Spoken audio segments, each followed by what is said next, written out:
You are given two sides and an angle in between. And suddenly you freeze. What formula do I use? We will fix that in this video. We will explain SAS and how to solve them. SAS means side, angle, side. The angle is always between the two sides. When you see this setup, there is one main tool you use. The Law of Cosines. Example. Let's solve this triangle given, A equals 7, B equals 9. Angle C equals 60 degrees. Let's find side C. Step 1. Write the formula.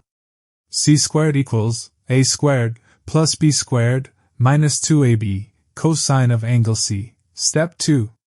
Substitute the values. C squared equals 7 squared plus 9 squared minus 2 times 7 times 9 times cosine 60 degrees. Step 3. Simplify. 7 squared is 49, and 9 squared is 81. 49 plus 81 equals 130. So C squared equals 130 minus this part. For this part, 2 times 7 times 9 equals 126.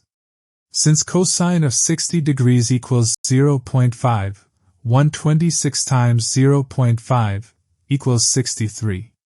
So C squared equals 130 minus 63. C squared equals 67. Step 4. Extract the root. Square root of C squared is C. So C equals square root of 67. C is approximately 8.19. And that's it. Quick check. Before solving, always ask, do I have two sides? Is the angle between them? Am I solving the opposite side? If yes, it is SAS. Use Law of Cosines. Now you can solve SAS problems properly. That's all for this video. Thank you for watching.